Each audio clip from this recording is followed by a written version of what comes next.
మహిళా మూర్తులకు ప్రధాని మోదీ ఇచ్చిన మాట ప్రకారం 33% రిజర్వేషన్ బిల్లు 2-3 రోజుల్లో పార్లమెంట్ ముందుకు వస్తుందని చిరకాల వాంఛ దశాబ్దాల కోరికైన భారతదేశం మహిళల తరపున ప్రధాని మోదీకి ఎంపీ దగ్గుబాటి పురంధేశ్వరి ధన్యవాదాలు తెలిపారు.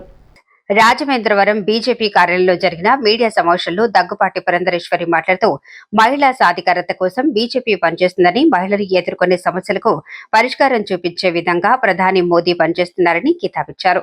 లింగ నిర్ధారణ పరీక్షలు అధికంగా ఉన్న దేశంలో ఆడపిల్ల లక్ష్మీదేవిగా పరిగణించే విధంగా సుకన్య సమృద్ధి యోజన పథకం ప్రధాని మోదీ ప్రవేశపెట్టారన్నారు. మహిళలను కలుపుకొని వెళ్తే ఆర్థికంగా సామాజిక పరంగా సమాజం ముందుకు వెళుతుందని, రాజకీయంగా మహిళలను ముందుకు తీసుకురావడం ముఖ్యమన్నారు.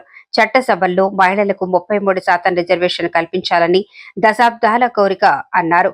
జిల్లా అధ్యక్షులు పిక్కి నాగేంద్ర, మహిళా మోర్చా అధ్యక్షురాలు శ్రీవిద్య, పాలడుగుల సీనియర్ నాయకురాలు రేలంగి శ్రీదేవి, తాడిమళ్ల విజయవాణి, విజయలక్ష్మి, గంటా స్వరూప, పిడికిట శ్రీదేవి, నర్సిపల్లి హారిక, మద్దిపాటి స్వర్ణ, రజని, సూర్య, ప్రభావతి తదితరులు పాల్గొన్నారు.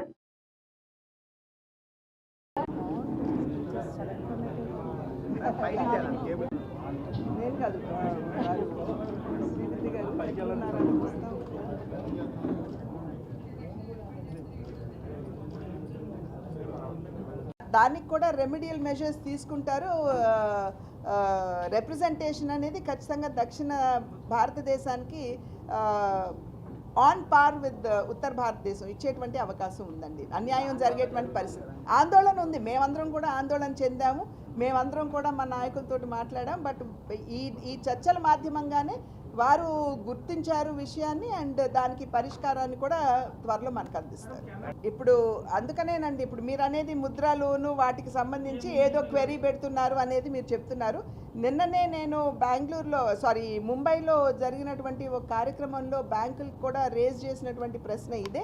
అందులోనూ మహిళా సాధికారత మీద సెంట్రల్ గవర్నమెంట్ ఇంత దృష్టి కేంద్రీకరిస్తున్నటువంటి సందర్భంలో ప్రత్యేకించి మహిళలకు ఇచ్చేటువంటి రుణాలు మీరు అన్యాయం చేయకూడదని చెప్పడం జరిగింది.